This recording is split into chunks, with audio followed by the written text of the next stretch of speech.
Students, तो पिछले video में हम लोग पढ़े संप्रदान कारक और उसका प्रयोग है। इस वीडियो में हम लोग पढ़ेंगे अपादान यानी पंचमी विभक्ति, अपादान कारक का परिभाषा और उसमें पंचमी विभक्ति का प्रयोग कैसे होता है। आइए जानते हैं अपादान कारक किसे कहते हैं। जिससे अलग होने का बोध हो उसे अपादान कारक कहते हैं। जिससे अलग होने का बोध हो उसे अपादान कारक कहते हैं। इसका चिन्ह से होता है, इसका चिन्ह से होता है तथा अपादान कारक में पंचमी विभक्ति का प्रयोग होता है। अपादान कारक में पंचमी विभक्ति का प्रयोग होता है। जैसे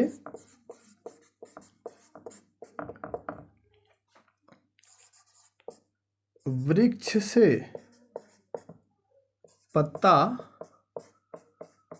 गिरता है, छात्र विद्यालय से घर जाते हैं। ध्यान देंगे, जिससे अलग होने का बोध हो उसे अपादान कारक कहते हैं। जैसे वृक्ष से पत्ता गिरता, वृक्ष से पत्ता अलग हो रहा है, तो जिससे अलग होने का बोध हो, तो वृक्ष से अलग हो रहा है पत्ता, तो उसे हम अपादान कारक कहेंगे।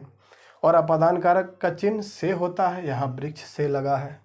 ध्यान देंगे, करण का भी चिन्ह से होता है, करण कारक का भी चिन्ह से होता है और अपादान का भी चिन्ह से होता है।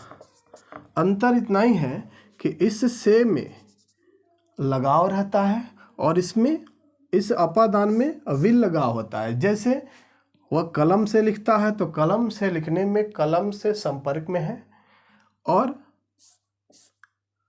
यहाँ पे वृक्ष से पत्ता गिरता है, यहाँ पे वृक्ष से अलग हो रहा है। विद्यालय से घर जाते हैं छात्र, तो विद्यालय से अलग हो रहे हैं।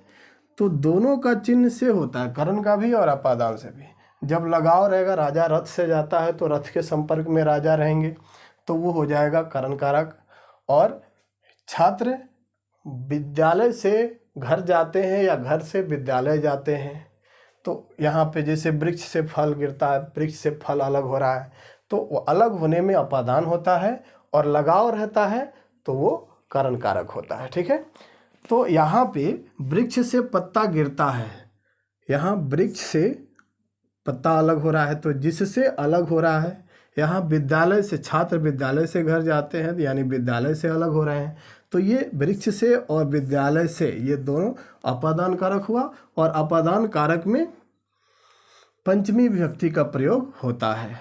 जैसे यहाँ पे वृक्ष है, तो वृक्ष का बालक का क्या होता है, बालक का होता है पंचमी बालकात, तो वृक्ष का वृक्षात हो जाएगा, वृक्षात।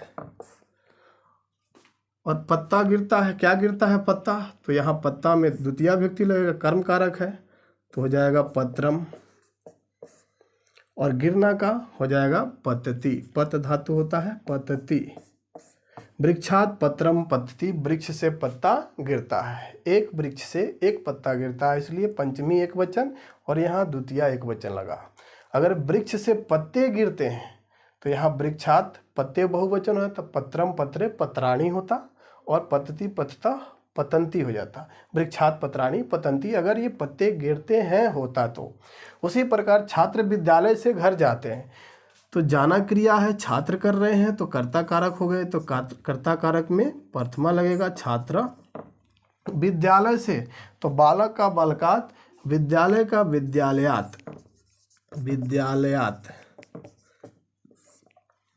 घर जाते हैं, घर का हो जाएगा गृहम, और जाना का हो जाएगा, सॉरी, यहाँ जाते हैं बहुवचन में है, छात्र विद्यालय से घर जाते हैं बहुवचन में है, तो यहाँ छात्र का प्रथमा बहुवचन लगेगा, छात्र, छात्रा और छात्रा।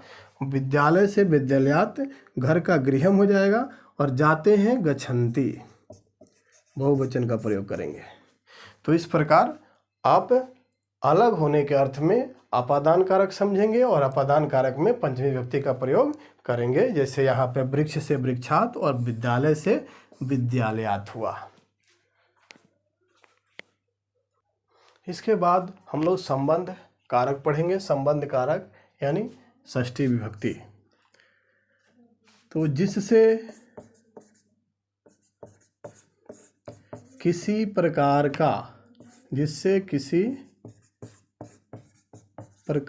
के संबंध या अधिकार का बोध हो, जिससे किसी प्रकार के संबंध या अधिकार का बोध हो, उसे संबंध कारक कहते हैं। इसका चिन्ह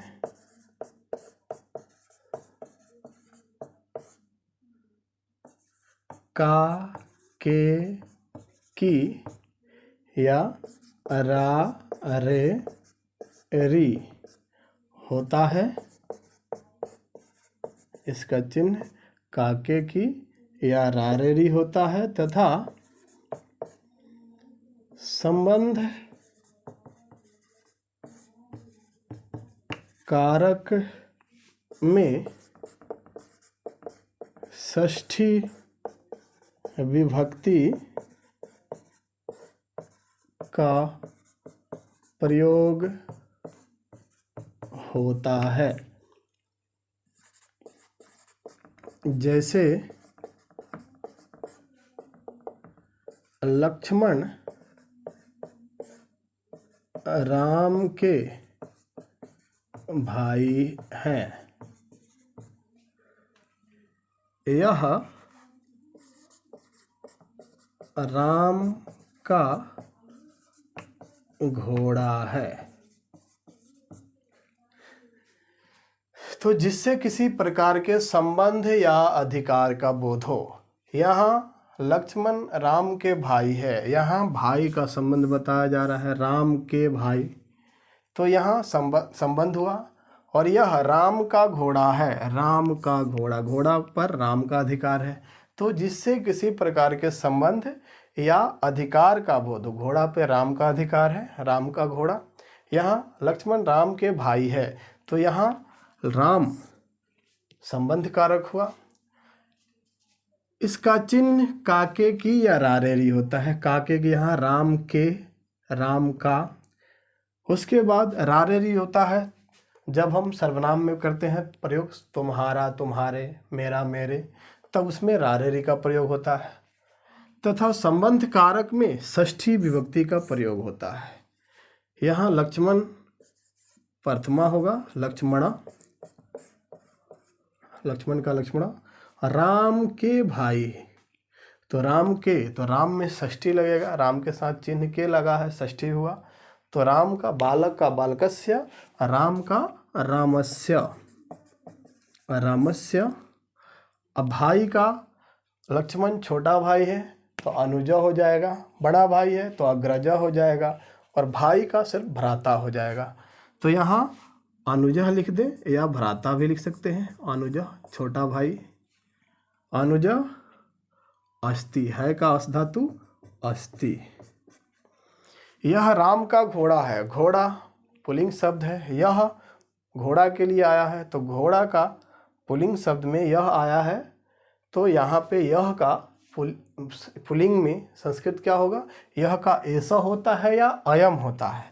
तो यहाँ लिख देंगे अयम, पुल्लिंग में होता है यह का अयम, स्त्रीलिंग में इयम और नपुंसक लिंग में इदम होता है। उसी प्रकार और भी होता है, यह का ऐसा होता है पुल्लिंग में, ऐसा होता है स्त्रीलिंग में, और नपुंसक लिंग में एतत् होता है। अयम हो गया, घोड़ा के लिए यह आया है, तो घोड़ा पुल्लिंग शब्द है, इसलिए यह का पुल्लिंग में अयम होगा। अब है राम का, तो ये संबंध कारक है, तो षष्ठी हो जाएगा। रामस्य, बालक का बालकस्य, राम का रामस्य। घोड़ा का होता है अश्व, एक ही घोड़ा है तो अश्व हो जाएगा, एक वचन। और है का अस धातु अस्ति। तो इस प्रकार से संबंध कारक में षष्ठी विभक्ति का प्रयोग होता है।